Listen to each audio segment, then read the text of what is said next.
Assalamualaikum warahmatullahi wabarakatuh.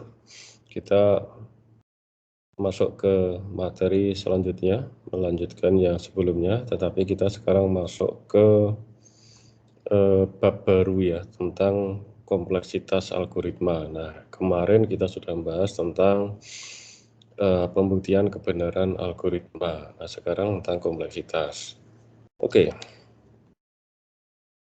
sekarang kita lihat ya, sebenarnya posisi bab-bab yang kita pelajari itu ada di mana sih dalam sebuah konteks problem solving gitu ya. Ini biasanya kalau saya cerita satu gambar ini bisa 1 jam sebenarnya, cuman karena kita waktunya terbatas, saya usahakan secara cepat saja menyampaikan ini. Jadi dalam konteks sebuah problem solving kita bisa gambarkan seperti ini. Ini diambil dari buku Anani Levitin ya.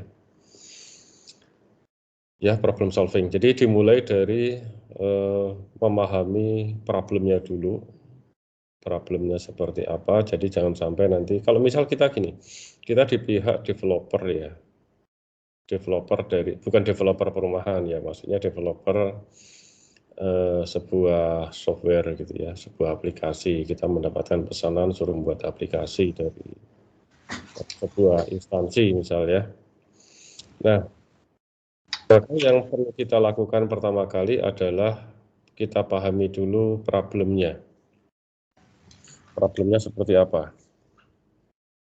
Ya. Nah, ini ada yang ini.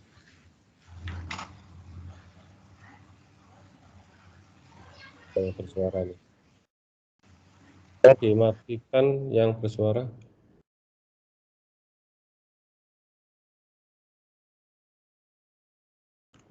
Ya udah mati ya. Ya lanjut. Jadi yang kita lakukan adalah pahami dulu problemnya. Ya, kita posisinya sebagai developer dan memahami problem itu bukan sesuatu hal yang mudah. Karena yang punya problem mereka dan kita diminta untuk menyelesaikannya. Nah, kita harus benar-benar memahami problem itu. Pengalaman saya beberapa kali saya ya ada proyek gitu ya dengan instansi untuk membuat sebuah aplikasi ya, untuk memahami problem ini kita maraton juga gitu ya. Kadang-kadang problemnya nambah lagi itu yang jadi masalah gitu ya. Jadi awalnya skupnya sampai segini ya, nanti nambah lagi. Jadi skupnya itu harus diperjelas. Ini kalau konteks kita sebagai developer ya, harus jelas problemnya sampai mana gitu ya. Ya oke lah itu di prakteknya ya. Di intinya adalah pahami problemnya. Baru kemudian langkah selanjutnya adalah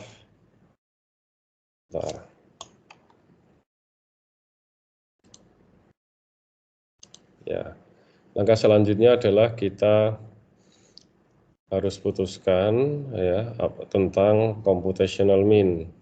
Artinya dari sisi komputasinya itu apa. Nah, ini saya bisa cerita banyak sebenarnya. Computational means itu komputasinya itu gini, kita bisa mau paralel gitu ya, mau komputasi paralel atau komputasi yang biasa gitu dari problem yang ada ya. Kalau memang butuh itu berat dan butuh komputasi paralel, ya nanti algoritmanya beda, karena algoritmanya pun juga nanti ada perancangan yang berbeda ya. Kalau algoritma butuh yang paralel. Nah, Anda bisa belajar nanti kalau yang algoritma paralel ada mata kuliah HPC ya, High Performance Computing, nah, misal gitu ya. Itu ada, kita juga punya lab HPC juga. Kalau yang komputasi paralel. Jadi memang kebanyakan untuk demi scalability ya. Kalau sudah commercial grade gitu ya aplikasinya, memang komputasinya dia paralel.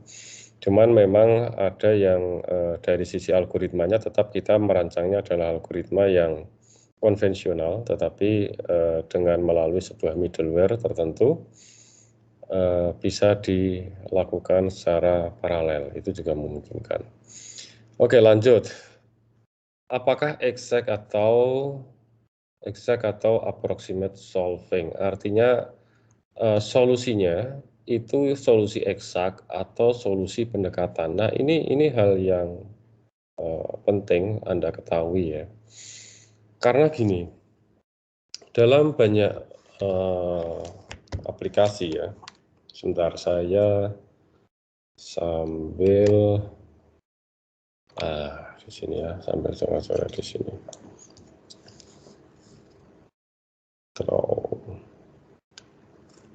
Jadi kalau kita bicara misal dari problem ya, berawal dari problem.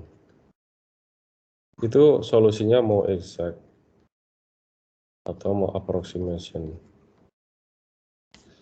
Biasanya hal yang harus dibayar konsekuensinya kalau exact ini biasanya lama. Running time ini sering lama. Dalam beberapa kasus ya.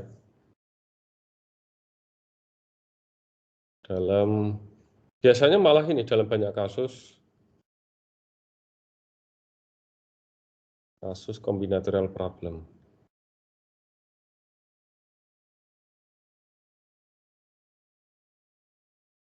Combinatorial problem itu seperti apa nanti akan kita bahas. Nah, kemudian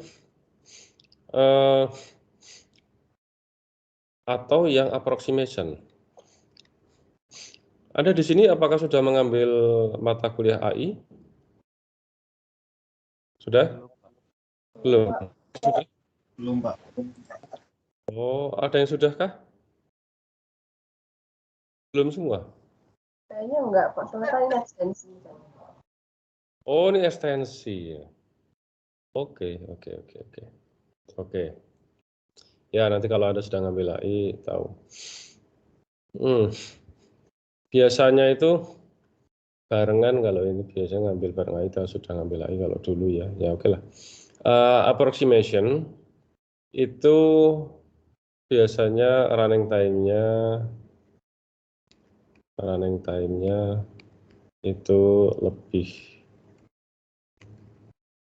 relatif ya, ini relatif lebih cepat ya.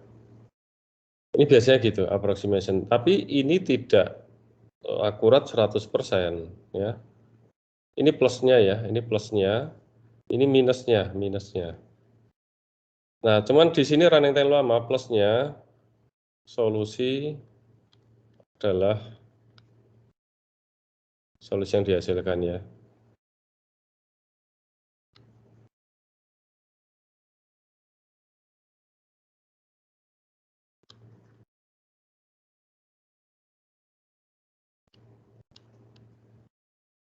Adalah solusi sebenarnya. Sebenarnya saya tuh bisa nulis bagus, cuman nggak cepat. Kalau nulisnya cepat harus jelek. Ya, walaupun sebagus-bagusnya tetap aja jelek. Oke, jadi ini plusnya adalah solusi yang dihasilkan itu adalah solusi yang sebenarnya. Karena exact ya, solusi sebenarnya. Nah, kalau di sini plusnya adalah running time-nya dia lebih cepat, tapi minusnya bukan solusi yang sebenarnya. Jadi ini sifatnya pendekatan.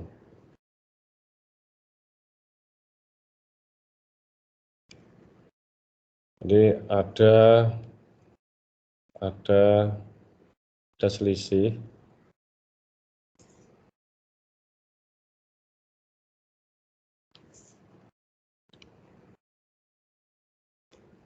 antara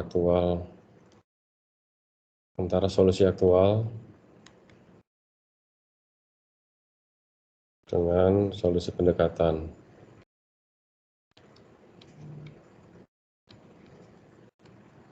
Ya, jadi ini bukan solusi sebenarnya.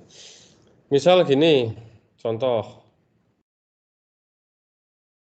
Kalau misal Anda menyelesaikan dengan algoritma genetik, misal penyelesaian dengan genetik algoritma katakanlah. Itu algoritma-algoritma di bidang AI itu banyak sifatnya pendekatan.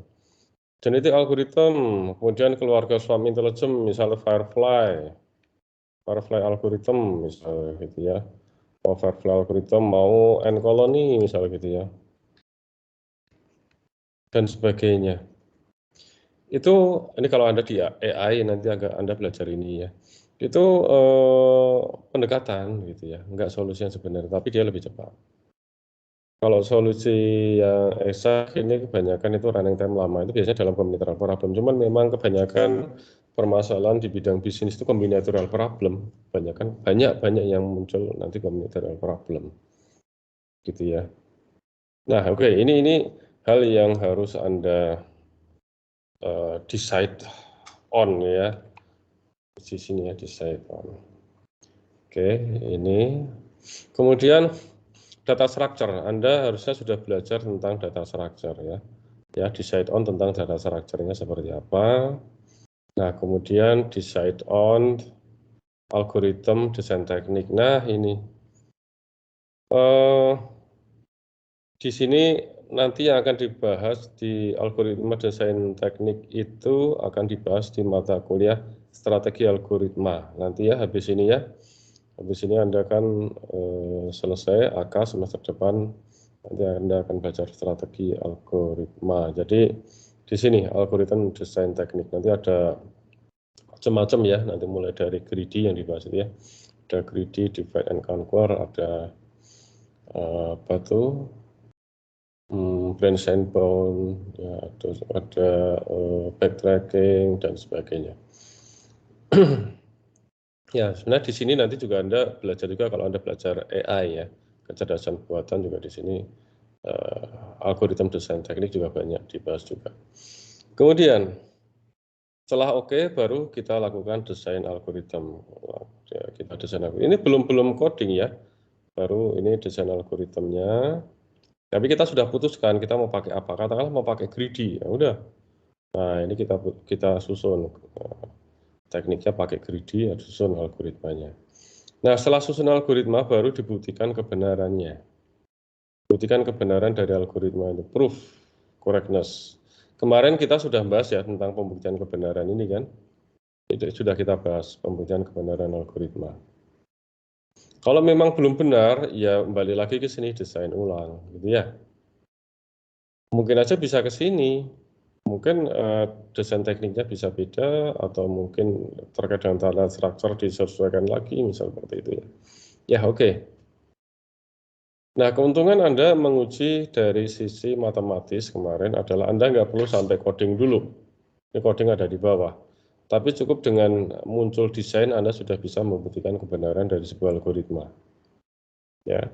Nah, kemudian lanjut di analisa algoritma tersebut. Analisa algoritma. Nah, analisa algoritma inilah yang nanti posisi dari inilah kompleksitas.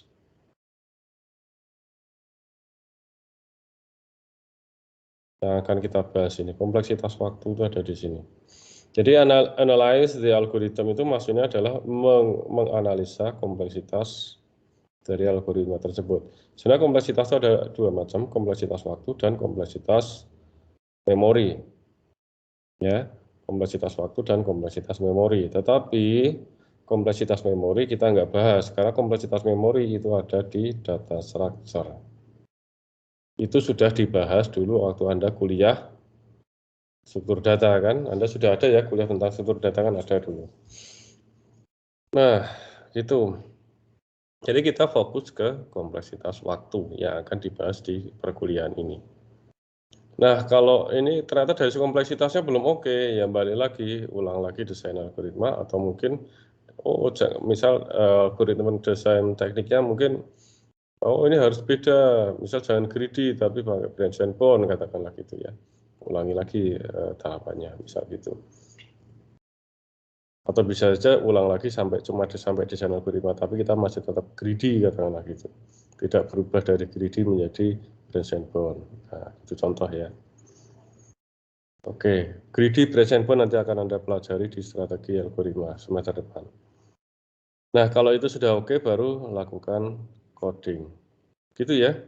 Ini posisi dari yang akan kita bahas ya. Jadi kompleksitas waktu itu ada di sini, yang akan kita bahas sekarang. Proof correctness yang kemarin Anda bahas ada di sini. Kemudian algoritma desain teknik itu, ini yang akan Anda pelajari nanti di strategi algoritma, sampai nanti di sininya ya, sampai yang di sini. Ini strategi algoritma nanti di mata kuliah SA. Strategi algoritma. Oke, next. Oke, algoritma ini tidak hanya cukup benar saja, correct, tetapi juga harus mampus, itu maksudnya efisien ya. Ini istilah dari kalau Anda pakai apa itu namanya, diktatnya Pak Rinaldi Munir ITB, itu dia bahasa Indonesia kan efisien itu sebagai mangkus ya. Itu istilah bahasa Indonesianya efisien. Jadi kalau ada istilah mangkus itu maksudnya adalah efisien. Efisien itu gimana? Correct, itu Anda sudah pelajari kemarin, itu benar. Correctness itu adalah sesuatu hal yang sifatnya mutlak dari sebuah algoritma. Itu harus correct, itu jelas. Tetapi sebenarnya nggak cukup hanya correct saja, hanya benar saja. Tapi juga harus dipikirkan efisien. Biasanya mahasiswa sering keliru antara pengertian apa tuh? Bentar, di mana tadi? Ini, ya. Antara pengertian efektif dan efisien. Anda jangan sampai salah ya. Efektif itu apa, efisien itu apa? Efektif itu lebih ke masalah tepat sasaran ya, tepat sasaran, atau kalau dalam algoritma ya sesuai spesifikasi. Artinya kalau inputnya gini ya keluarannya gini, atau algoritma itu benar, itu berarti sudah efektif gitu ya. Ya, itu efektif. Algoritma benar, correct. Nah, kalau efisien itu lebih pengertiannya adalah hemat. Ini kalau secara definisi itu kan hemat. Anda harus mengefisienkan pengeluaran Anda, itu berarti hemat. Oh, mobil ini konsumsi bahan bakarnya efisien, artinya hemat. Kalau konsumsi bahan bakarnya efektif, oh itu nggak tepat. Kalau efektif itu ya berarti mobilnya jalan gitu kan. Dengan bahan bakar itu efektif, ya jalan gitu ya. Artinya jalan dengan semestinya gitu ya. Kalau misal solar digunakan untuk pesawat ya mungkin nggak efektif, nah, itu kan karena sesuai dengan ya tepat sasaran atau tepat guna gitu ya. Tidak sesuai dengan penggunaannya, karena pesawat itu harus bertenaga besar, kalau pakai solar ya kurang powerful, itu artinya tidak efektif. Tetapi kalau efisien itu lebih ke hemat. Oh, ini bahan bakarnya efisien, berarti hemat. Kalau di dalam algoritma berarti ya hemat, sama saja hemat, tapi bisa hemat waktu. Hemat waktu itu artinya adalah apa itu namanya, running time cepat ya.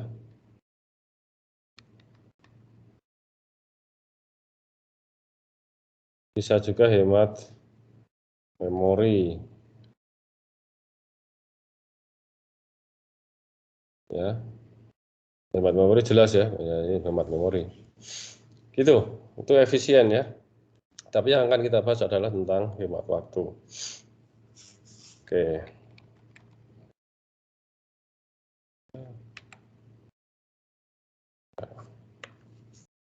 Oke, lanjut ya. Itu efisien.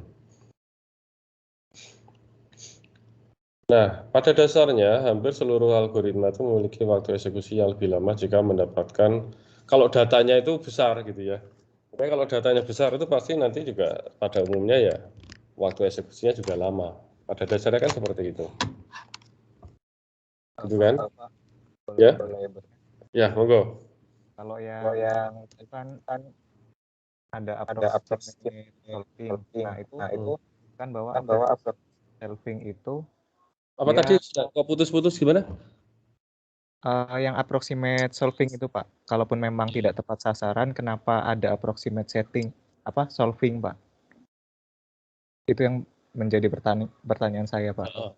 Ya, jadi approximate itu dilakukan gini. Approximate itu dilakukan karena dalam banyak combinatorial problem itu running time-nya lama. Lama itu nggak main-main loh. Nanti Anda akan tahu kalau sudah membahas tentang kompleksitas waktu ya. Lamanya itu bisa, ya nanti akan tahu ya, nanti kita akan ke sana nanti. Ini bisa running time-nya bisa bertahun-tahun, hanya untuk problem yang kecil. Ya, nanti ya, Anda akan paham beberapa algoritma dalam combinatorial problem itu dia cukup lama. Oke, contoh ini. Saya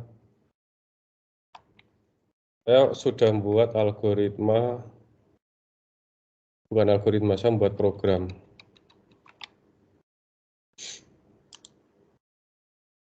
Anda bisa buka pikniklah.com. Pikniklah.com itu harus pakai, saya harus tethering ya, bentar, saya tethering dulu ya. Ini nggak bisa pakai nggak bisa pakai wifi yang di kampus soalnya. Bentar. Personal hotspot.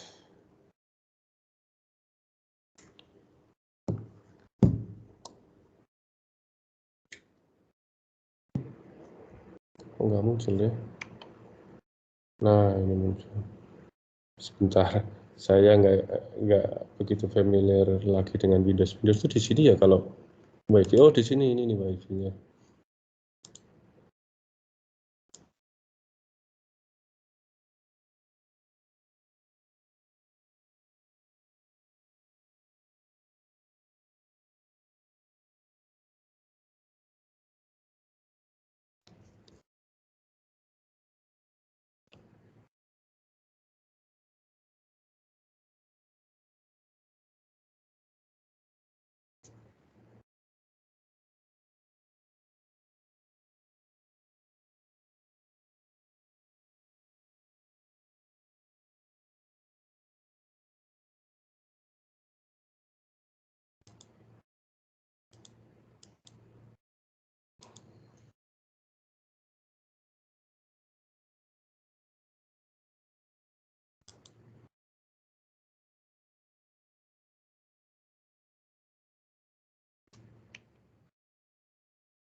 Halo, saya masih kedengaran suaranya? Masih Pak. Masih Pak. Saya switch ini. Loh, kok masih employee? Nggak akan bisa ini. Kenapa masih employee ya? Kenapa nggak bisa pakai ini saya? Bentar.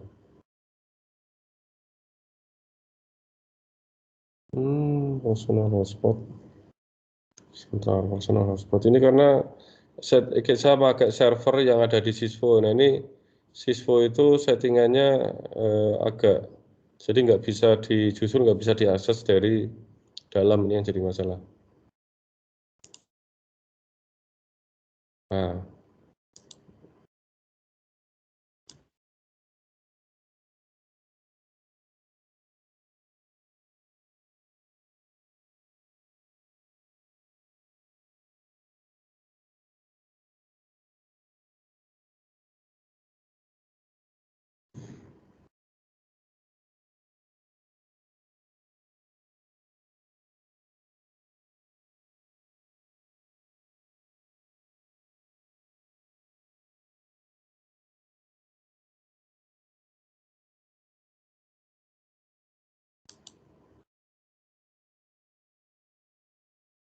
Ya, ini suara saya masih kedengeran?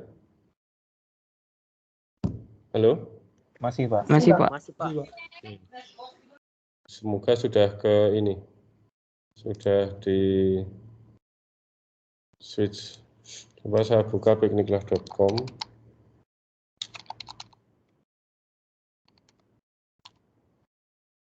Nah, ini bisa kebuka ya, berarti saya ada akunnya. Nah, Anda bisa buka dari HP juga bisa, pikniklah.com. Ini itu satu aplikasi bagi saya dulu terinspirasi waktu saya ke Bali bareng anak-anak saya pengen berpiknik selama 3 hari di Bali, tapi saya nggak tahu harus piknik kemana saja di hari pertama, hari kedua kemana, hari ketiga kemana saja.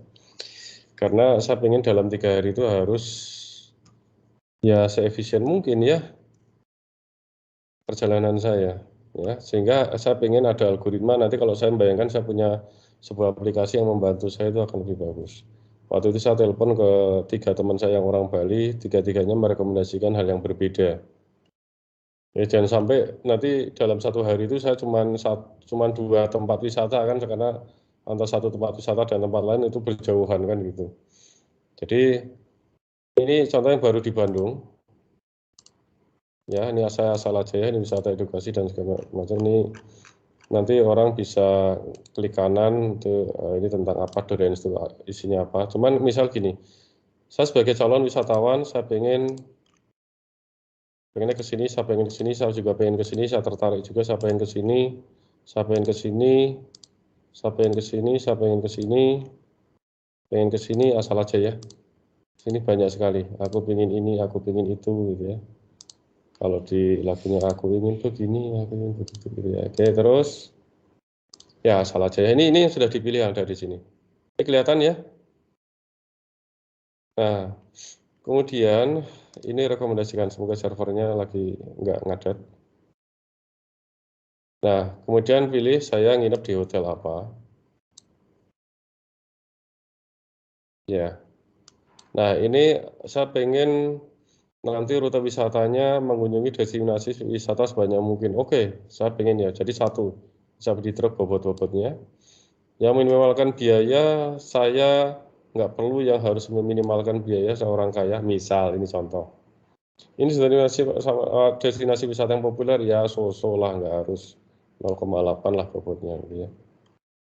Nah, kemudian rekomendasikan. Nah, ini adalah dari hotel saya, ini perjalanan-perjalanannya. Nanti ini rute-rutenya dari mulai hotel itu yang A ya, yaitu ini apa tuh namanya, B itu ini vihara ini ya, C itu observatorium, ini observatorium, ini alamat-alamatnya, ini bisa di zoom ya, dan seterusnya. Ini hari ketiga adalah ini, langsung muncul itinerary-nya. Nah, ini saya adalah pakai algoritma di dalam AI yang approximation. Kenapa? Nah, ini saya harus uji akurasinya. Akurasinya harus saya uji. Selama akurasinya itu adalah nggak terlalu melenceng jauh dari solusi yang sebenarnya, ini masih diterima. Daripada saya menggunakan algoritma brute force. Nanti Anda akan tahu algoritma brute force itu seperti apa. Kalau saya pakai algoritma brute force, nanti ini ada user mengakses ini, butuh waktu seharian untuk ngerunning menghasilkan seperti ini. Masa user mau nunggu seharian? Mungkin nggak itu? Buka aplikasi untuk mendapatkan seperti ini. Memungkinkan nggak user? Tapi solusinya itu pasti, betul. Tapi dia butuh seharian nunggu runningnya. Memungkinkan nggak? Tidak, Pak. Nggak mungkin kan? Nggak memungkinkan. Ini adalah contoh combinatorial problem. Ini adalah ya apa yang disebut sebagai traveling salesman problem, TSP. Anda di matematika discrete sudah Anda dapatkan. Jadi dari hotel kembali lagi ke hotel.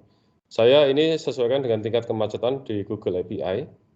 Ya, ini sesuai dengan tingkat kemacetan di Google API. Juga waktu misal 847 sampai 947 ini saya nggak sembarangan karena ini ada datanya di dari Google bahwa orang di air terjun Maribaya itu biasanya berapa lama. Ini ada datanya di Google.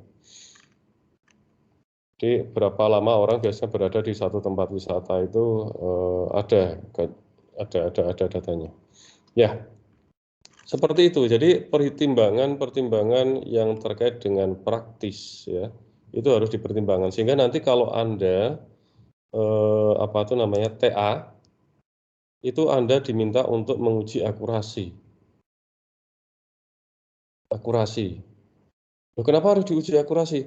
Karena solusinya itu sifatnya prediktif, dia memprediksi saja. Ya. Nah, akurasinya delta antara aktual dengan hasil prediksinya itu nggak boleh terlalu tinggi, terlalu besar. Kalau terlalu besar ya berarti Anda harus desain ulang. Gitu. Jadi nanti kalau sudah masuk dalam algoritma problem yang lebih kompleks, ya kita sulit kalau harus solusi yang sebenarnya. Tapi sepanjang deltanya itu tidak terlalu besar, itu bisa diterima. Sehingga banyak penelitian-penelitian itu adalah ada menguji performansi akurasinya. Ya, oke, bisa dipahami?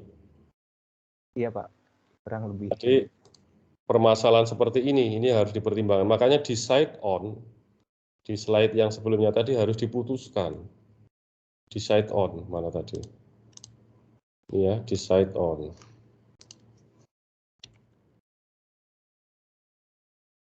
Decide on, mau eksak atau yang approximate solving. Kalau approximate solving, nanti harus Anda, correctness-nya itu sudah beda lagi. Correctness-nya adalah nanti akurasi, ingat akurasinya. Tapi kalau sudah seperti ini ya, ini sudah lebih advance lagi ya. Tapi sekarang kita buktikan bahwa memang algoritma yang memang dia solusinya eksak saja dulu, gitu ya. Kalau yang approximate, ini kan dalam konteks problem solving yang sebenarnya ya, kalau sudah di dunia nyata. Kalau sudah di dunia nyata, yang approximate, ya ini proof correctness-nya itu harus diuji akurasinya. TAIF itu kan biasanya menguji akurasi ya. Ini kan menguji akurasi. Cuman untuk algoritma yang sederhana, untuk problem ya maksudnya problem-problem yang lebih sederhana itu yang nggak menuntut harus, artinya waktunya masih acceptable dari kompleksitas waktunya. Oke, kita bisa lakukan proof correctness. Oke, gitu ya. Kalau mau ngasih silakan tuh pikniklah.com tuh bisa, tapi itu nggak saya komersilkan, itu untuk penelitian aja itu.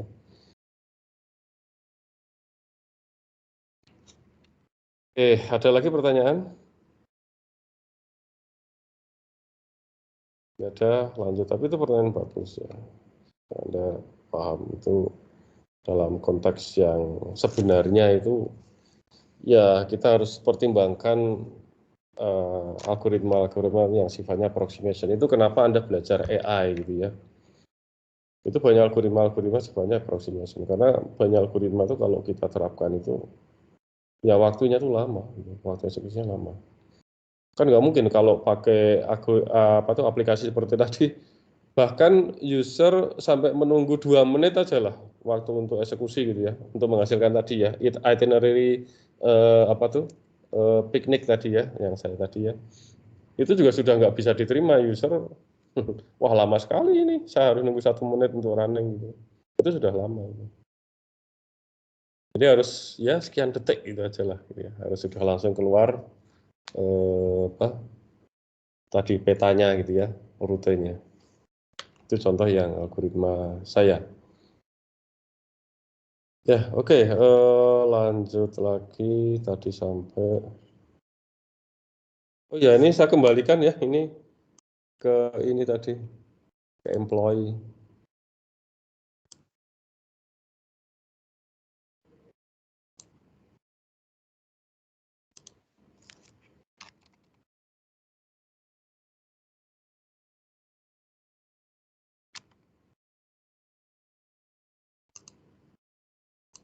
Ya, sekarang masih kedengaran suara saya? Masih Pak, jelas. Oke ya, soalnya saya switch lagi ke itu, ke Tell You, VPN Tell You lagi. Ya. Tadi yang fignilah.com itu nggak bisa kalau pakai YVTelU ini karena settingan server di Sysfo ini yang belum memungkinkan untuk itu.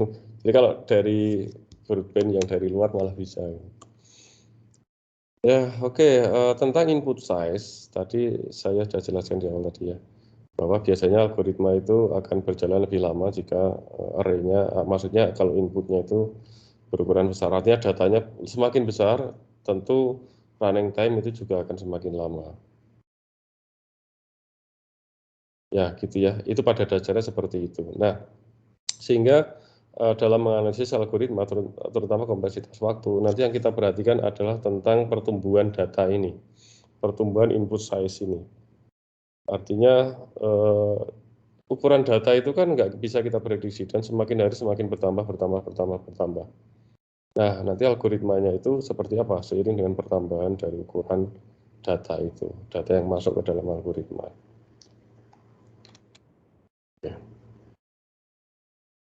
Nah, mungkin ini biar nggak tiba-tiba saya sampaikan dulu bahwa kompleksitas waktu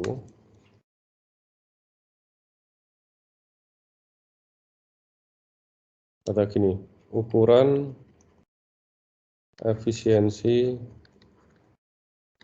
sebuah algoritma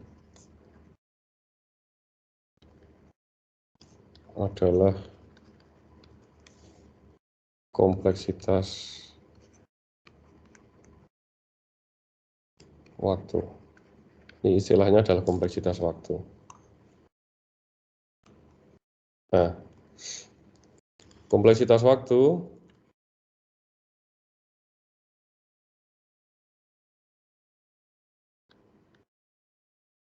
merupakan fungsi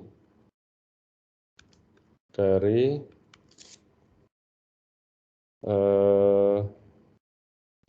ukuran data masukan.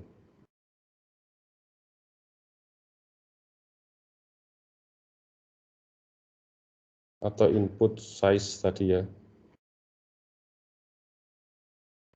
Nah, ini biasanya dinotasikan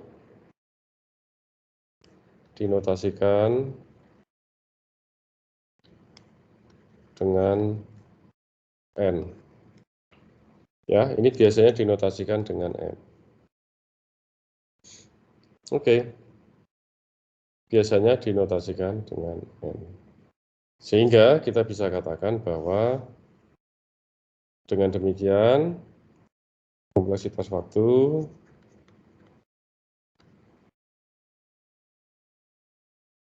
merupakan fungsi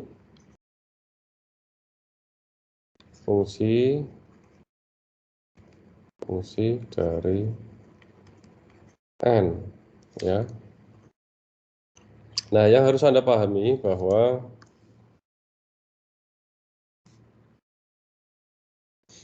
kompleksitas waktu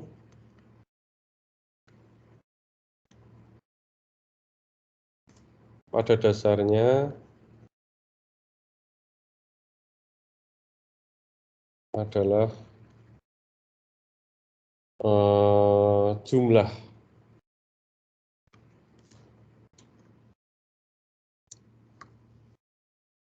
operasi dasar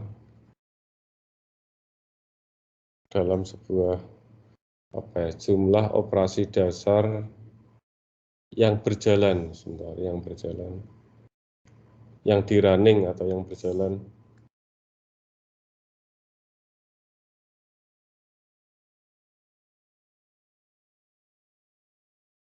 Jumlah operasi dasar yang dieksekusi, ya, yang dieksekusi, bukan jumlah operasi dasarnya. Jumlah eksekusi dari operasi dasar, nah, gitu aja.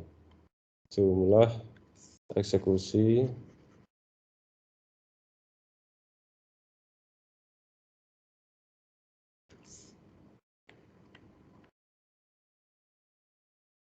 dari operasi dasar. dalam sebuah algoritma.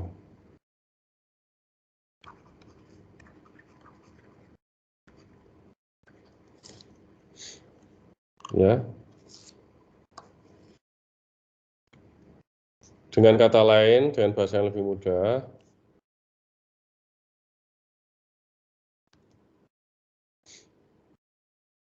kompleksitas algoritma itu sama saja dengan berapa jumlah operasi dasar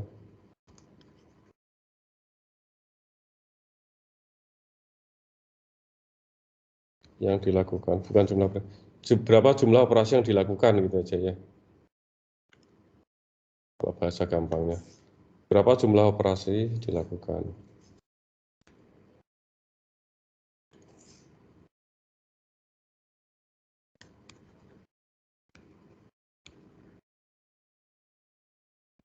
Dalam algo. Berapa jumlah operasi yang dilakukan dalam algo gitu ya. Kenapa jumlah operasi? Kenapa nggak running time? Nah, ini harus Anda pahami. Gini, ya mungkin nggak usah saya tulis tapi Anda tahu. Kalau running time, saya pakai komputer saya dengan komputer Anda, walaupun yang di running adalah algoritma yang sama, itu bisa beda.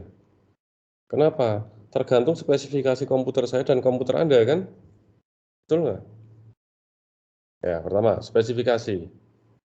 Terus sistem operasi yang beda pun, itu juga bisa mempengaruhi running time. Oke. Environment yang digunakan. Misal saya pakai Java, algoritmanya sama.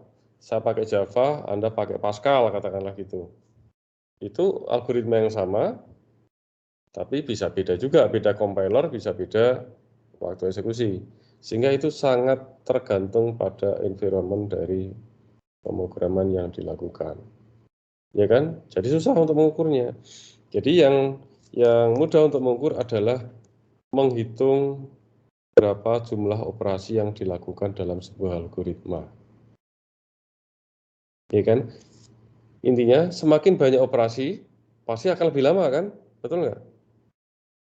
Dalam sebuah algoritma, kalau lebih banyak operasi yang dilakukan, pasti lebih lama kan? Itu akan berbanding linear. Sehingga kita memakai pengukuran dengan jumlah operasi daripada running time yang sebenarnya. Oke, itu ya. Tapi kenapa disinggung running time ya, ini artinya yang supaya lebih Anda mudah untuk membayangkan. Tapi intinya nanti kalau kita sudah sampai perhitungan kompleksitas waktu, itu yang dihitung adalah jumlah operasinya. Tapi bukan semua operasinya, tetapi operasi dasarnya yang dipertimbangkan. Ya, operasi dasar. Operasi dasar itu yang seperti apa? Nanti akan kita lihat.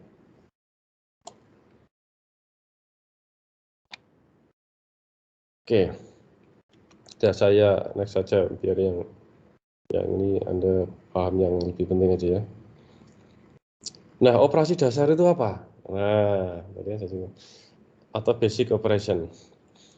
Operasi dasar atau sebelum ke sini ya. Tadi jadi merupakan fungsi dari n ya. Ya, ini jika kalau ada ini parameter n ini maksudnya adalah dia adalah ukuran inputnya. Ukuran inputnya. Ya, ukuran input itu ya misal kalau untuk problem sorting, searching atau mencari elemen terkecil dalam sebuah array, berarti ukuran ini tanda tanya maksudnya panah kanan ya. Ini size, jadi ukuran input itu adalah ukuran dari listnya yang dimasukkan, ukuran array-nya. Kita mau mengarray sorting ya berarti yang menjadi ukuran input itu adalah array-nya itu. Kalau misal operasi untuk mencari nilai dari sebuah polinomial, ini tanda tanya maksudnya panah, ini nggak kedetek ini ya. Panah berarti ini adalah apa itu namanya, derajatnya, tergantung pada derajatnya. Semakin tinggi derajatnya, derajat dari polinomial kan, misal 2x pangkat 5 gitu ya, dengan 2x pangkat 3 kan beda. Bisa degree-nya dan juga bisa number of koefisiennya, jumlah koefisiennya. Ya misal gini, Misal 2x kuadrat 5x plus 2 begini ya, dibandingkan dengan misal 3x pangkat 5 plus 2x pangkat 4 plus x pangkat 3 plus 1 misalnya. Nah, kan yang lebih banyak yang ini kan operasinya gitu ya. Misal perkalian 2 buah matrik itu berarti orde dari matrik itu adalah nanti yang menjadi ukuran inputnya. Matrik ya kan matrik itu kan biasanya ada orde 2 kali 3, misal 3 kali 2. Nah itu. Jadi ukuran inputnya itu ya ordo dari matrik itu. Ya, itu tadi. Nah, kembali lagi ke tadi operasi dasar. Operasi dasar, jadi kompleksitas waktu itu sebenarnya adalah menghitung jumlah operasi yang dijalankan dalam sebuah algoritma, ya, atau dieksekusi dalam sebuah algoritma. Tapi bukan semua operasinya. Jadi hanya operasi dasar. Nah, yang disebut sebagai operasi dasar itu yang bagaimana? Ini. Jadi adalah operasi yang apa itu namanya? Yang most important ya, operasi yang paling penting dalam sebuah algoritma. Mana dalam sebuah algoritma itu operasi yang benar-benar secara logik itu paling penting. Ya. Yang kedua adalah algoritma yang paling banyak dieksekusi dalam sebuah algoritma. Biasanya itu berada dalam sebuah loop. Ya, berada dalam sebuah loop. Kalau loopnya itu bersarang, itu berarti loop yang paling dalam. Innermost loop. Oke. Ya. Nah, oke. Misal kita masih ke ini ya, ke dasar bagaimana menghitung saja. Kita bagaimana apa ya istilahnya itu secara intuitif ya, secara intuitif menerima ini gitu ya, menerima bahwa kompleksitas waktu itu adalah sesuatu hal yang penting. Kenapa kita harus mempertimbangkan efisiensi algoritma? Kan gampang, komputernya dicepetin aja, pertinggi resource-nya, pertinggi spesifikasi komputernya kan gitu kan, logika yang ada. Udah tinggiin aja apa tuh namanya spesifikasi komputernya, nggak usah mikirin algoritma yang lebih efisien ya. Seperti gini ya, Anda tahu algoritma sorting itu kan banyak sekali algoritmanya ya, banyak sekali kan, semuanya betul dari sisi proof correctness itu betul, dari sisi apa itu pembuktian algoritmanya itu betul, pembuktian kebenaran algoritma betul, semua melakukan sorting. Tapi kenapa banyak sekali? Karena banyak algoritma yang berlomba-lomba untuk menjadi algoritma lebih efisien, ya, yang lebih efisien, yang lebih cepat. Nah, sekarang pentingnya efisiensi algoritma atau ini ya, algoritma yang efisien itu gimana sih? Udah komputernya dispesifikasi dipertinggi aja kan gitu. Nah, oke, kita lihat sekarang ya. Misal insertion sort, ini algoritma untuk sorting ya. Itu kompleksitas waktu. Kan tadi kompleksitas waktu itu merupakan fungsi dari n ya. Jadi ini fungsi dari n. Katakanlah ini C1 n kuadrat. Kemudian merge sort. Itu kompleksitas waktunya itu C itu konstanta ya. N log n kali C ini ya. Ini C1, ini C2. Menurut Anda n kuadrat dengan n log n untuk n yang sama dan untuk n yang besar ya, bilangan yang besar katakanlah gitu ya. Gede mana? N kuadrat dengan n log n.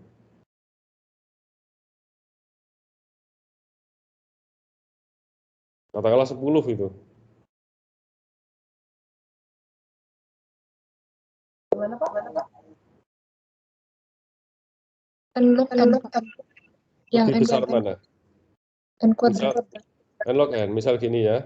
Kita basis 10 ya. 10 kuadrat, kalau n kuadrat kan 10 kuadrat. 100 kan? Misal lognya itu basis berapa? Basis 10 misal, basis 10 ya. Walaupun biasanya dalam kompleksitas waktu biasanya itu basisnya basis 2. Misal basis 10. Kalau n log n, berarti itu kan 10 kali, kita basis 10 ya, 10 log 10. Berapa? 10 kali 1 kan? 1, Pak. 10. Besar mana, n kuadrat atau n log n? Kuadrat. N kuadrat kan? Jadi kira-kira waktu yang dibutuhkan untuk ngerunning insertion sort dengan merge sort lebih cepat mana? Merge sort. Lebih cepat yang merge sort. Karena waktu yang dibutuhkan ya lebih kecil, karena kan ini jumlah operasinya ada segini. Jadi ini setara dengan jumlah operasi ya. Jumlah operasinya ini cuma kalau untuk n-nya 10 nih ya. 10. Kalau n-nya 10 ini 100 yang insertion sort. Ini kalau basis 10 ya. Kalau basis 2 lebih kecil lagi. Berapa ya 2 log 10? Ada yang punya kalkulator? Biasanya sih basisnya 2 kalau ini tuh namanya kalau dalam algoritma itu. Nah, itu sekitar 3, sekian Pak. Berapa? Sekitar 3, sekian. 3, sekian ya, katakanlah 3 aja ya. 2 log 10. Oh ya, ini lebih gede, jadi ini 3. Ini 30. Ya, tetap aja lebih kecil ini kan. Nah, gitu ya. Oke, ini adalah contoh kompleksitas waktu tuh gini. C1 n kuadrat, C2 n log n gitu ya. C itu sebuah konstanta. Nah, sekarang misal kita gini, yang tadi saya sampaikan bahwa oke, pakai komputer yang kenceng aja gitu ya, nggak usah mikirin algoritma yang lebih efisien. Sekarang kita misalkan saya punya komputer A, itu 1 billion instruction per second. Jadi billion itu 1 miliar ya? Billion itu miliar ya? Ya, miliar. Jadi 10 pangkat 7 instruksi per second. Atau kalau kita bisa konversi berarti 1 second berarti 10 pangkat min 7 second per instruksi. Gitu kan ya. Jadi apa tuh satu instruksi itu 10 pangkat min 7 second, detik. Kok 7 ya? 9 Miliar. Pak. Miliar itu 9 ya? Salah. 9. 9, miliar itu 9. 9 miliar itu. 7. Kalau 7 cuma 10 juta. Nah, kalau 10 million, nolnya berapa? 7 ya? Betul ya? 10 juta kan ini? 10 juta, Pak. 10 juta, berarti ini 10 pangkat 7 instruction per second, atau 10 pangkat min 7 second per instruksi. Ya. Pak, kenapa banyak 6 ya? Kalau juta. Sebentar. Ini juta? 1 juta 6. Kalau 10 juta berarti tambah 1. Jadi 7. 7 kan ya? Ya. Ya, oke. Nah, sekarang kita masuk ke latihan. Ini sebenarnya slide-nya Bu Rimba ini ya. Saya juga lagi ini. Saya sih ada slide sendiri, cuman terlalu lama nanti kalau pakai slide saya, soalnya detail. Nanti saya sampaikan slide saya aja juga di LMS. Saya coba ikuti slide-nya Bu Rimba, ini sebenarnya lebih ringkas nanti. Misal C1 ini nilainya 2, C2 nilainya 50. Ini nilainya 2. Ini nilainya 50 misalnya. Berarti kita punya 2n kuadrat untuk insertion sort, terus 50n log n. Gitu? Ini kan? Yang mana tadi? Ini ya. Ini N kuadrat, ini N log N ya. Jadi C1-nya itu tadi 2, C2-nya 50 kan gini. Nah, ini yang menjadi latihan, berapakah waktu yang dibutuhkan komputer A dan B dalam second untuk mengurutkan bilangan sebanyak 1 juta. Nah, N-nya itu adalah 1 million, 1 juta. 1 juta. Kita pakai coret-coret aja ya.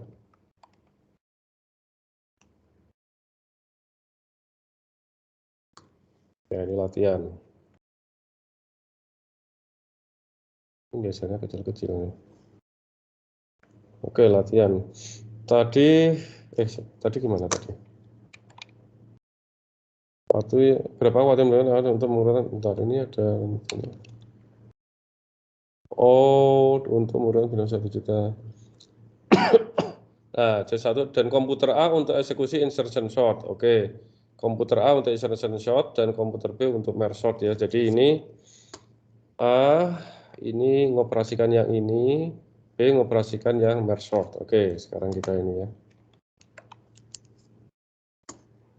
Oke, A itu adalah untuk insertion sort. Tadi berapa tadi? 2 kali 2N kuadrat ya? Iya, Pak, 2N. Terus komputer B itu merge sort. Dia menjalankan merge sort. Berapa tadi? 50 ya? N log N. Biasanya ini 2 ya, basisnya 2. Harusnya basisnya 2 yang menjadi default. Kalau kompleksitas waktu ya kita bicara kompleksitas waktu ya. Atau dalam ranah algoritma. Nah, A itu kecepatan A itu adalah berapa tadi? 10 pangkat min 9 second per instruksi ya. Betul ya. Terus yang B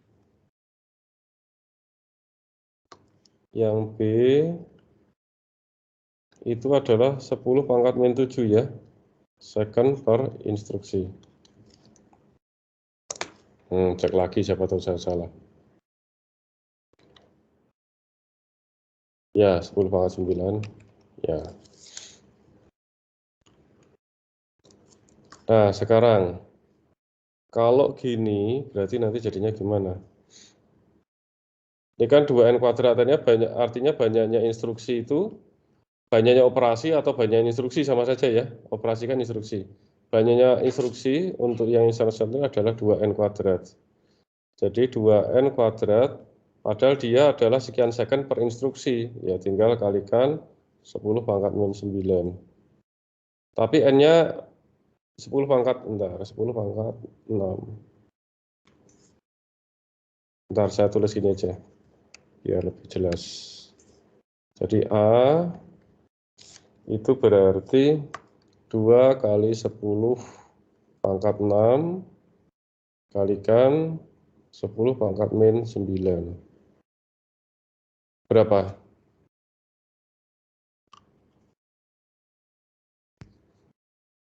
Hmm? 2 kali 10 pangkat min 3, Pak. Bentar, ini kuadrat, ini kuadrat. Berarti 12 kurangi 9, 2 kali 10 pangkat? Iya, Pak. Oke. Ya, berapa ini ya? 2000 ya, 2000 detik. 2000 detik. 2000 detik itu berapa menit? Coba dihitung pakai kalkulator. 33 menit 40 detik. 33 menit. Bentar. Berapa? 30, bentar. Berarti kan sisa 200. 33,33. 80 jadi 33 menit 20 detik, Pak. Bukan 20 detik. 30. Ya. Ngikut ya. Oke, yang B itu berarti 50 kali N-nya itu 10 pangkat 6 ya, karena N-nya tadi ukurannya 10 pangkat 6 ya, diketahui ya. 50 kali, nah ini 2 log 10 pangkat 6 kalikan 10 pangkat min 7. 10 pangkat min 7 ya, betul ya tadi ya, 10 pangkat min 7. Jadi 50 kali 10 pangkat 12, kok 10 pangkat 12, ini kan 10 pangkat 6, 2 itu 2 log. 6 kali 2 log 10, 2 log 10 tadi 3, sekian ya. 3, berapa? 3,3 gitu ya. Berapa log 2 log 10 tadi? Yang ada kalkulator coba. Tapi basisnya 2 ya. Oke, kalikan 10 pangkat min 7. Pak. 3,32 Pak, 2 log 10. Oh ya udah 3,3 lah gitu ya. Ya 3,32. Ya kan 10 pangkat 6 kali 2 log, berarti 6-nya ke sini, 3,2 kali 10 pangkat min 7. Wes berapa ini? Berarti ini 5 kali, tinggal 5 kali 6 kali 3,32. Berapa? Ini kan? Ini kan tinggal 10 pangkat min 1, ini kan tinggal 5. Berarti 90 koma ya? 9,6 Pak. Berapa? 99,6. 99,6. Bentar, 99.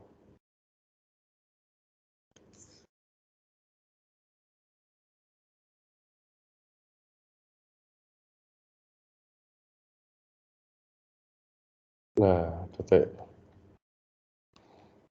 Ya, oke, ini yang menjadi apa tuh namanya?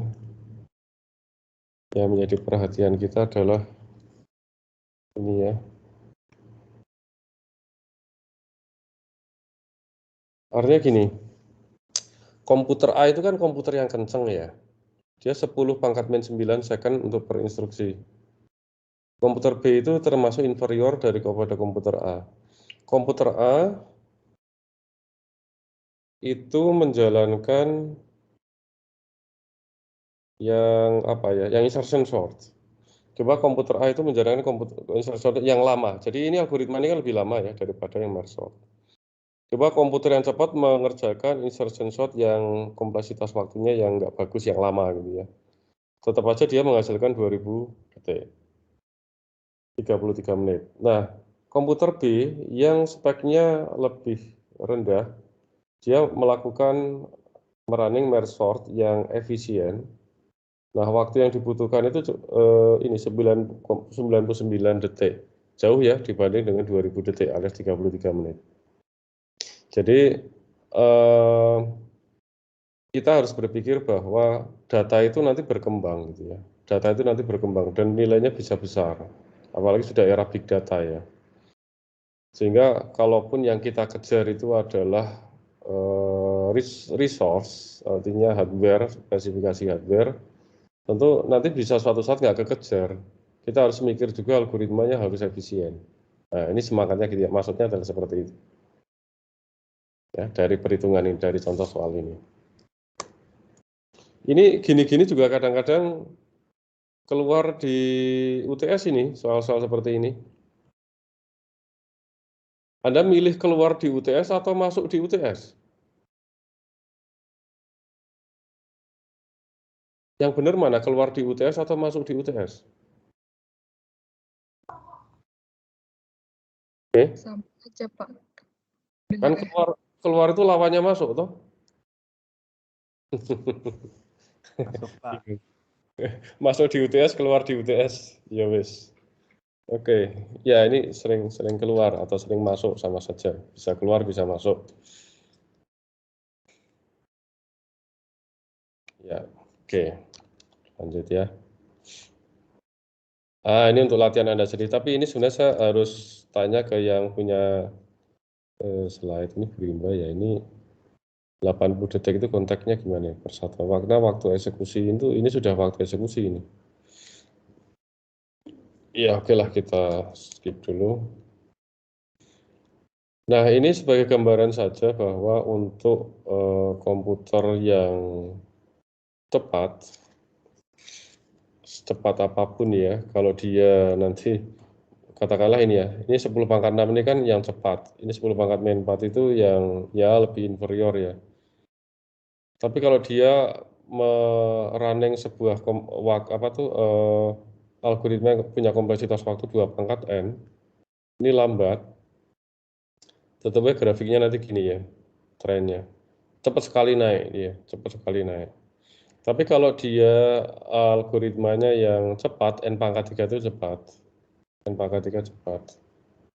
Ini relatif lebih landai nanti, jadi waktu yang di growth dari waktu yang digunakan untuk running itu terhadap ukuran masukan itu relatif lebih landai daripada yang ini 2 pangkat n. Ya, ini kalau Anda nanti ngitung pakai ini ya.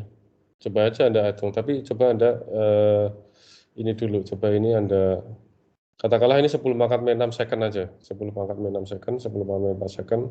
Anda ini jangan di ini dulu, di-ignore aja ini, nanti Anda bisa gambarkan nanti. 2 pangkat n itu termasuk yang kejam loh ya. Itu sebuah apa ya, sebuah kompleksitas waktu yang sangat kejam ya. Kejam itu maksudnya growth-nya itu cepat sekali. Coba aja saya memberikan teka-teki ke Anda ya. Ini intermezzo aja ya. Tapi nanti jadi lambat ya kuliah ini. Nggak apa-apa lah. Kalau misal saya punya, ini nggak bisa di-scroll. Oh ya udah. Kalau saya punya kertas, ya, selembar kertas, saya potong menjadi 2, digunting ya, digunting ya, jadi 2. Kemudian nanti kertas ini jadi 2 potongan kan, ditumpuk, ya, ditumpuk, ya. Oke, kalau ditumpuk kan menjadi satu lapisan yang gabungan dari 2 ini kan. Ya, ini adalah sobekan pertama atau potongan pertama. Kalau saya lakukan pemotongan atau penyobekan kertas ini sebanyak 50 kali. Berapa tinggi kertas? Bisakah sampai 10 meter tingginya? Bisa nggak 10 meter tingginya dari kertas itu?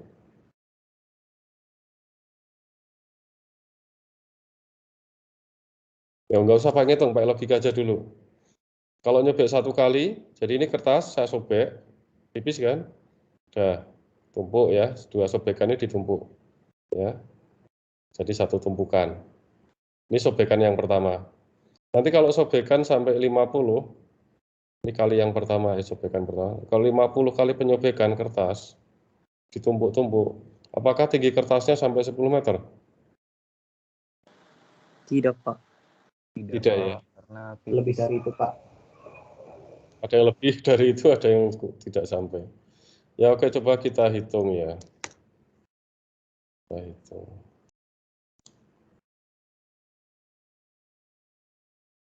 Pada sobekan yang pertama, itu kan menjadi 2 tumpuk kan. 2 pangkat 1 ya. Sobekan yang kedua, kalau ini saya sobek lagi, ini kan menjadi posisinya adalah 4 tumpukan ya. 2 pangkat 2 kan terhadap yang pertama. Ini jadi 4 tumpuk kertas kan. Ya, gitu kan. Iya. Betul ya. Nah, kalau sobekan yang ketiga, itu kan jadi 2 pangkat 3 kan. Itu kan jadi 8 tumpukan kan. Ini 4 tumpuk, ini 2 tumpuk, ini 8 tumpuk. Nah, kalau 50, Berarti 2 Kalau- pangkat 50, Pak. 2 pangkat 50 ya. Berapa itu?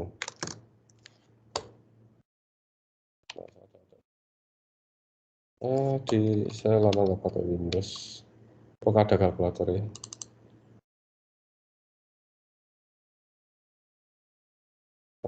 Ini gimana ini? Satu lama nggak pakai. Nah, oke.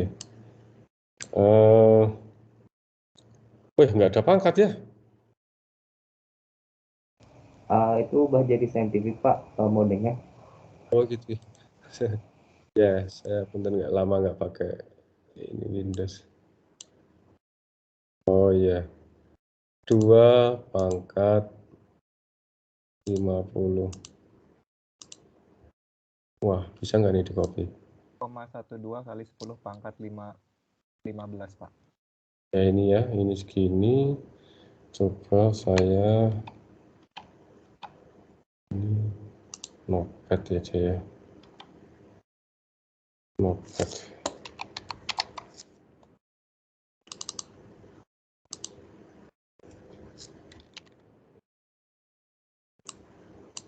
Oh, ini bisa digedein sih nggak sih notepad? Nggak usah ini ya, ngebut aja lah buat.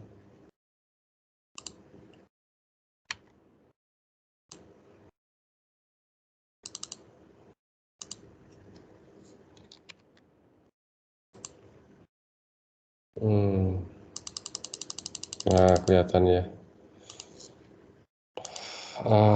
Oke.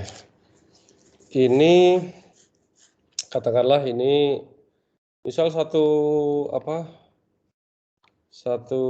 tadi kalkulator mana tadi? Kalkulator.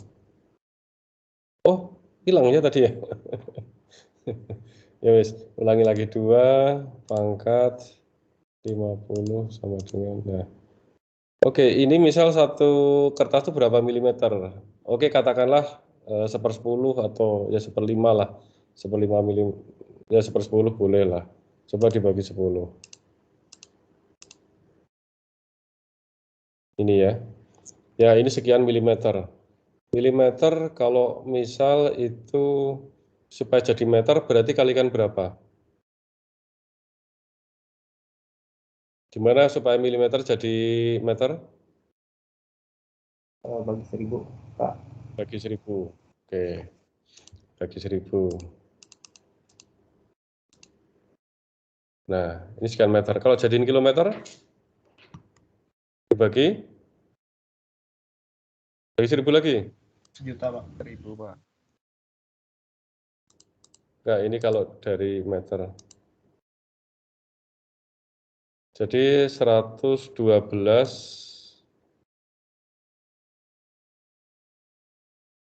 Ini kilometer ya sekarang sudah jadi kilometer.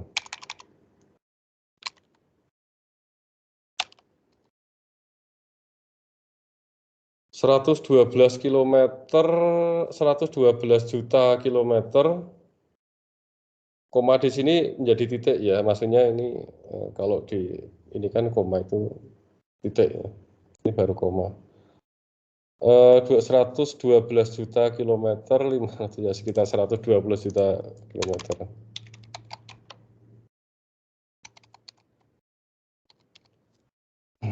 Tinggi kertasnya segitu? Betulkah? Betulkah?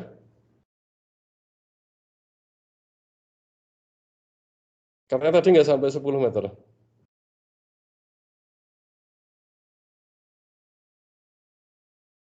Oke, betulkah?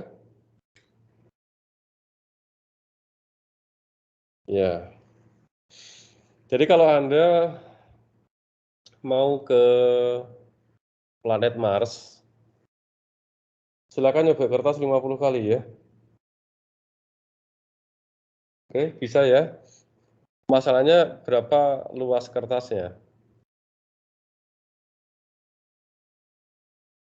Oke. Nah, gini, ini sebenarnya maksud saya adalah ini adalah 2 pangkat N. Ini adalah 2 pangkat N. N-nya tumbuh hanya 50 saja, itu bilangan sudah sangat besar. Ini kan pertumbuhannya langsung jumping gini kan. Apalagi ada yang lebih kejam lagi di atas ini adalah N faktorial. Traveling salesman problem.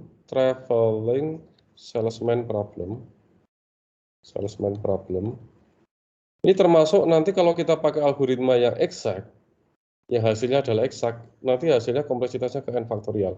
Anda bisa hitung 50 faktorial katakanlah dibanding dengan 2 pangkat 50. Lebih gede 50 faktorial. Traveling salesman problem, contoh pikniklah.com saya tadi, itu adalah permasalahan traveling salesman problem. Itu kalau datanya tumbuh sedikit saja, itu sangat sensitif. 2 pangkat N aja Anda sudah tahu 2 pangkat 50 sudah berapa. Kalau ini 2 pangkat, misal 50 sampai 50 faktorial, ini lebih kejam lagi. Pikniklah.com itu tadi kalau saya pakai algoritma yang brute force, yang solusinya eksak, itu bisa nunggu berhari-hari itu nanti. Bahkan mungkin ya data yang besar banget ya bisa runningnya nunggu berbulan-bulan. Gitu ya.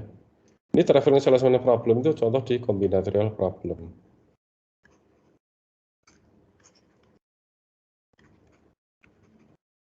Combinatorial problem. Oke, gitu ya. Ini maksud saya cerita tentang begitu kejamnya 2 pangkat N, apalagi yang N faktorial. Ini cerita ini ya. Jadi kita harus hati-hati dalam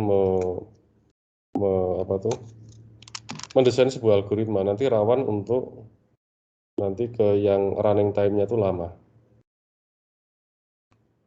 Anda kalau udah TA nanti baru kerasa nanti. Wah, Pak running saya lama itu banyak anak-anak TA itu. Wah, runningnya lama. Ya, artinya nanti kalau aplikasi itu sudah ke user ya nggak mungkin dari sisi scalability-nya nggak bagus. Oke, ini bisa untuk menjadi latihan buat Anda. Buat tabel komparasi efisiensi antara algoritma sequential dan binary search terhadap ukuran data berikut. Tapi nanti Anda harus tahu kompleksitas dari sequential search dan binary search. Oke, Anda bisa lihat di slide saya, nanti saya upload juga di LMS. Nanti Anda bisa coba simulasikan. Kalau jumlah datanya ada seperti itu, Anda bisa coba nanti buat grafiknya ya. Grafiknya Anda running aja, misal pakai Python, buat algoritma sequential search, binary search gitu aja ya. Nggak usah gini aja lah, nggak usah pakai kompleksitas waktu lah, nggak usah, kita belum bahas kompleksitas waktu.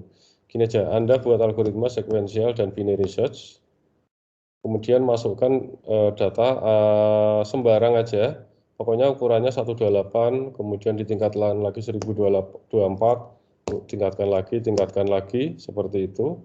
Di apa tuh namanya? Bisa pakai Python kan bisa di ini ya, bisa di generate jumlah data yang seperti itu. Nanti random aja. Elemen array-nya itu random aja. Nanti grafiknya seperti apa? Gitu ya.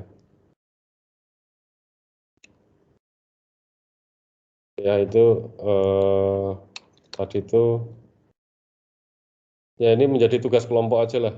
Bisa di screenshot. Jadi tugas kelompok. Sudah ya? Sudah? Sudah, Pak. Ya. Sudah, Pak. Algoritma sequential search, binary search itu sederhana sekali ya. Ini bukan tugas yang sulit. Sequential search sama binary search kan sudah, Anda googling pun algoritmanya ada.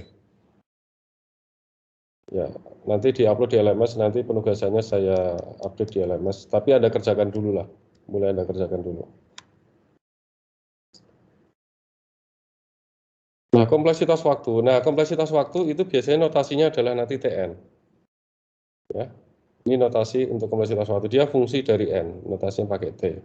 Diukur dari jumlah tahapan komputasi yang dibutuhkan untuk menjalankan algoritma sebagai fungsi dari ukuran masukan N. Tadi sudah saya jelaskan. Fungsi dari ukuran masukan. Fungsi dari N.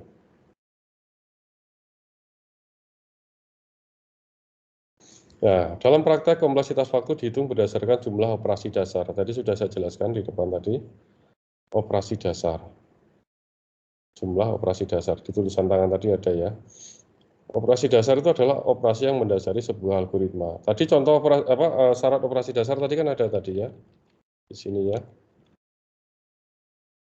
Ini operasi dasar. Ini adalah operasi yang paling penting dalam sebuah algoritma, dan operasi yang biasanya paling banyak dilakukan, time consuming. Ini apa tuh yang paling banyak dieksekusi dalam sebuah algoritma, biasanya dalam loop. Atau kalau loopnya itu bersarang, berarti loop yang paling dalam.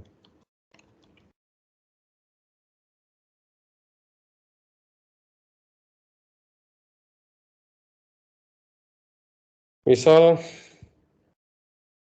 algoritma sebentar, sebelum ke sini yang paling dasar dulu ya.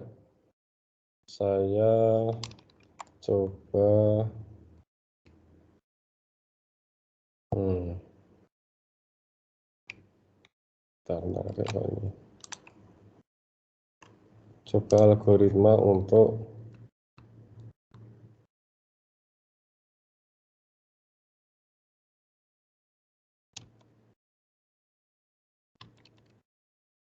menghitung rata-rata ya.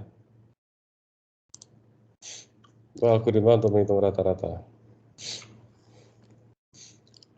Saya nggak perlu ini ya, apa itu namanya, tracing kan ya ke Anda. Saya sudah asumsikan Anda semua sudah mahir dalam pemrograman. Algoritma mencari rata-rata ini algoritma yang simpel sekali ya. Nah, di sini Anda harus cari operasi dasarnya apa.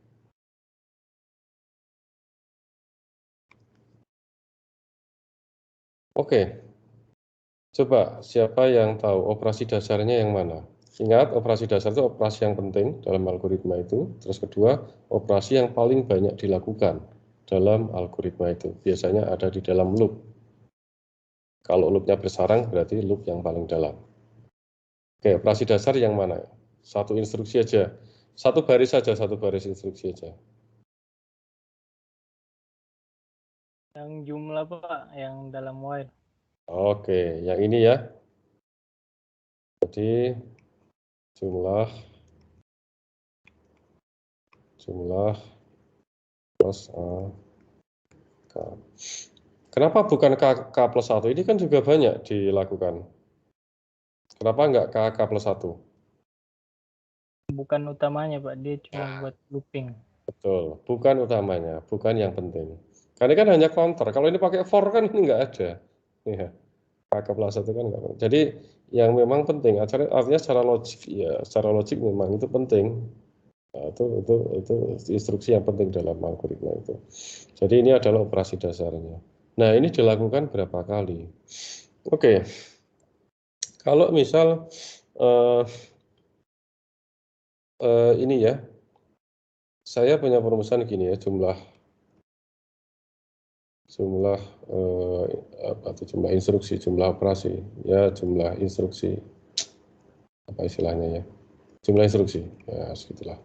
Jumlah instruksi atau jumlah operasi sama saja. Itu berarti Anda harus pikirkan batas akhir dari loop, kurangi batas awal, plus 1. Batas akhir kurangi batas awal plus 1. Coba, Anda lihat di sini, batas akhirnya adalah N kan? Well, K kurang dari sama dengan N. Ya kan kalau sebuah algoritma. Batas awalnya adalah K1 kan? Kalau for to do jelas kelihatan, tapi kalau while kan Anda lihat ini kan. Batas awalnya 1. Jadi N-1 plus 1. Jadi ini sama dengan N.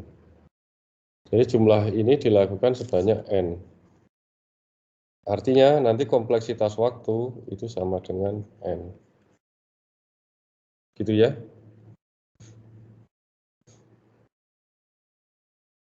Oke, paham? Nah, silakan di screenshot.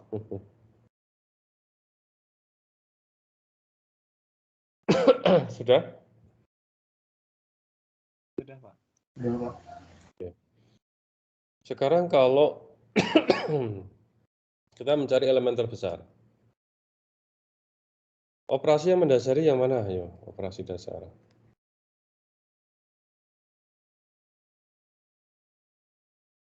Operasi dasar yang mana?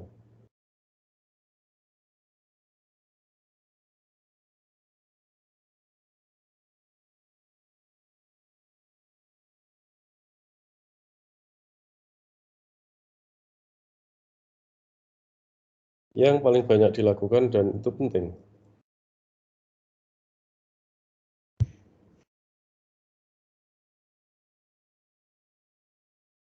Yang if, Pak, mungkin. Ya, oke, betul. Jadi operasi dasarnya adalah yang if.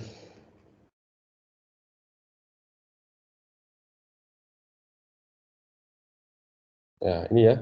Ini KS ya. Nah, FA AK lebih besar daripada max. Kenapa enggak yang ini? Kalau ini kan tergantung F-nya. Ini kan nggak mesti kan, nggak mesti dilakukan. Ini juga, apalagi ini kan hanya counter.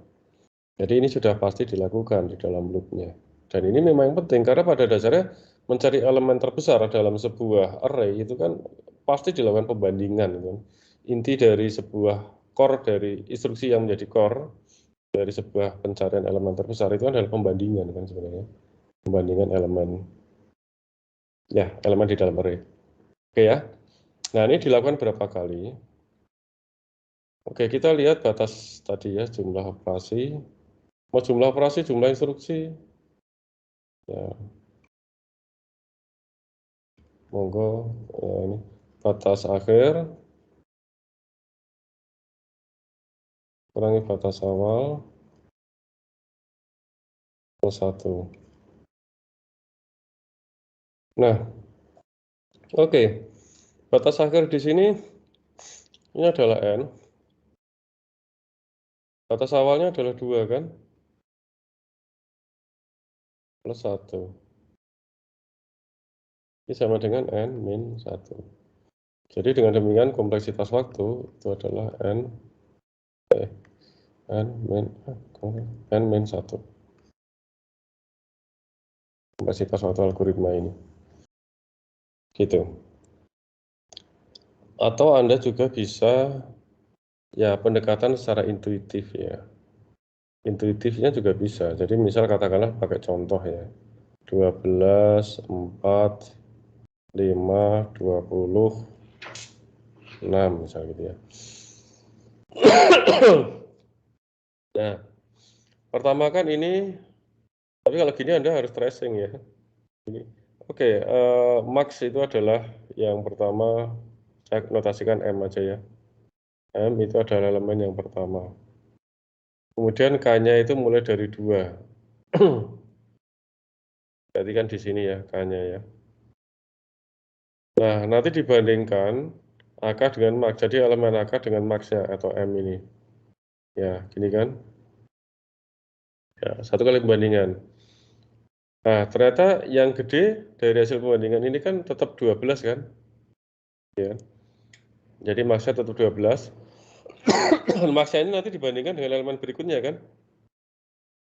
Hasilnya tetap 12 maksimumnya. Hasil ini dibandingkan dengan elemen berikutnya kan. Akhirnya ini diupdate menjadi 20 max-nya. Ini dibandingkan dengan 6. Hasilnya tetap max-nya 20. Perbandingan 1, 2, 3, 4. N-nya ada berapa jumlah datanya? Ada 1, 2, 3, 4, 5. Ada 5. Pembandingannya ada 4. 4 terhadap 5, berarti N-1 kan?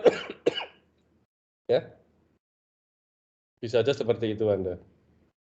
Jadi kan 4 pembandingan.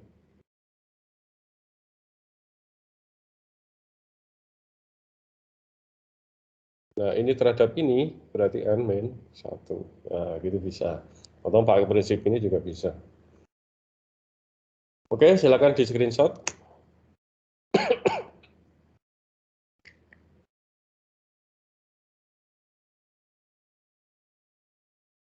Sudah? Sudah, Pak. Oke. Ya, ini kompleksitas waktunya N min 1. Nah, Kemudian, kalau di dua algoritma tadi itu jumlah operasinya itu kan pasti, memang seperti itu ya. Misal untuk mencari nilai rata-rata, mencari nilai maksimum itu kan sudah jelas seperti itu ya. Nah, ada kalanya, ya, ada kalanya atau sebentar. Saya sebelum ke sini saya ke ini dulu nggak ya.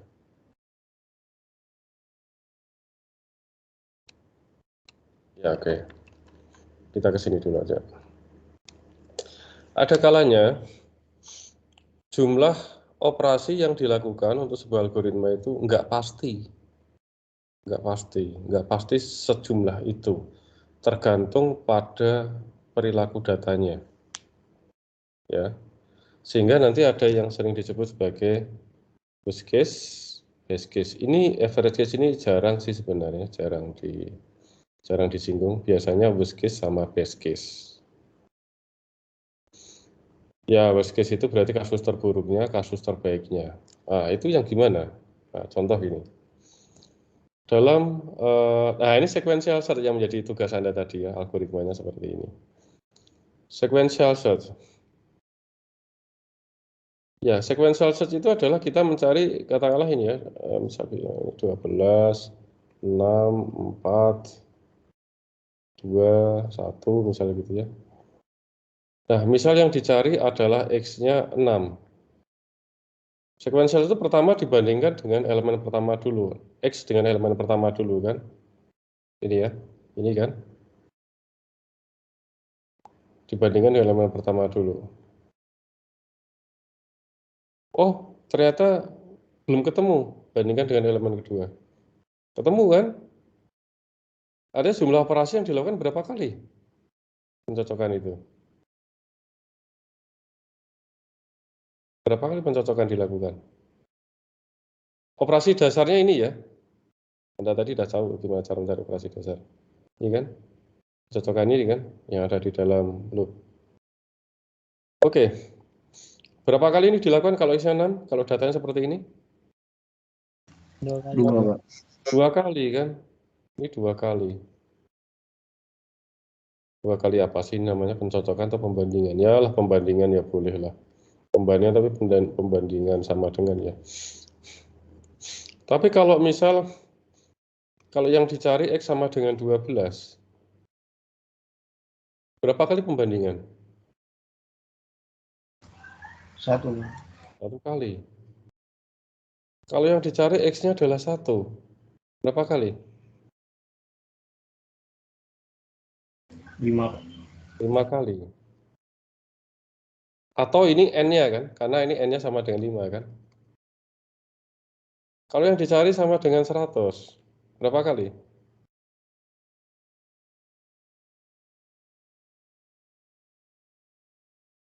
Nanti hasilnya adalah tidak ditemukan. Berapa kali? 5 berarti, Pak. Ya 5. Jadi N juga. Nah, kesimpulannya gimana? Best case, TN-nya berapa? Kasus terbaiknya? 1 kan? Best case, TN sama dengan berapa? 5, Pak. 5 berarti. Jangan 5, karena sudah TN fungsi dari N. Apa? N. 5 itu kan hanya contoh. Dalam ini 5 itu kan N-nya kan, karena N sama dengan 5. Ya, fungsi dari N. Ya, kalau ini Anda sudah bisa berbicara fungsi dari N. Kan TN sama dengan N. TN sama dengan 1, artinya best case itu terjadi jika X itu berada di elemen pertama. Nah, worst case itu akan terjadi jika X itu di elemen terakhir dari array atau tidak ada dalam array. Itu kan itu menjadi worst case. Sehingga di sini tidak ada oh TN pasti segini, ada best case, ada worst case. Tergantung pada kondisi datanya. Silakan kalau mau di screenshot.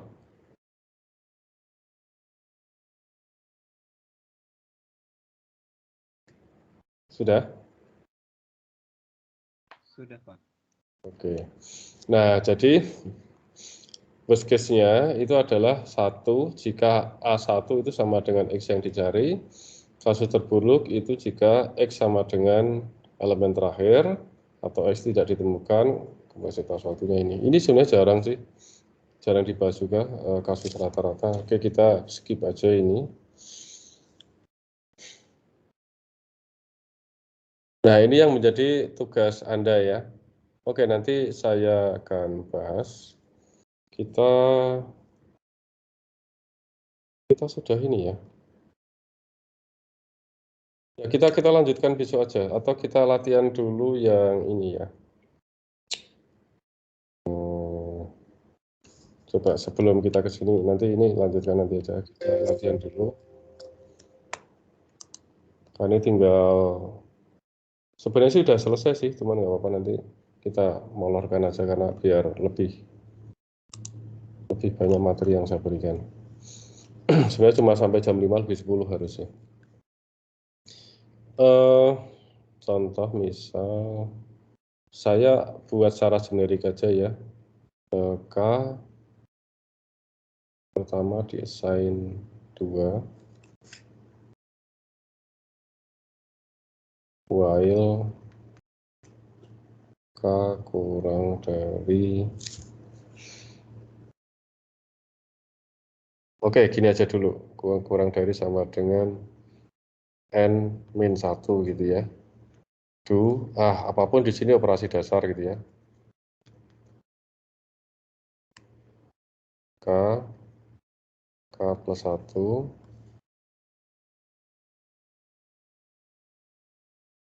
ya ini N while lah gitu ya. Operasi dasarnya apapun, coba saya buat secara generik aja. Ini gimana ini begitunya? Batas akhir kurangi batas awal plus 1 kan? Batas akhirnya apa? N-1 kurangi batas awalnya 2 plus 1. Ini TN ya nanti ya, jadi TN ya. N-1 min 2 plus 1 jadi berapa? Ayo, biar nggak ngantuk. Nanti Anda saya kasih soal habis ini. N-2, Pak. N-2. Jadi TN itu sama dengan N-2. Oke, ini saya buat generik aja ya, operasi dasarnya apapun, tapi biar cepat aja. Sekarang gini.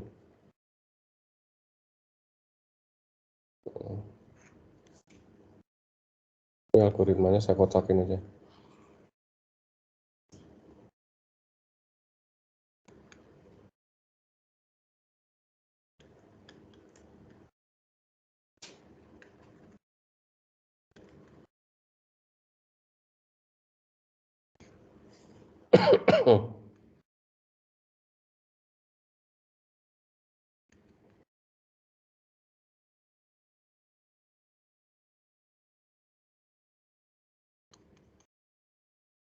Ayo, siapa yang bisa?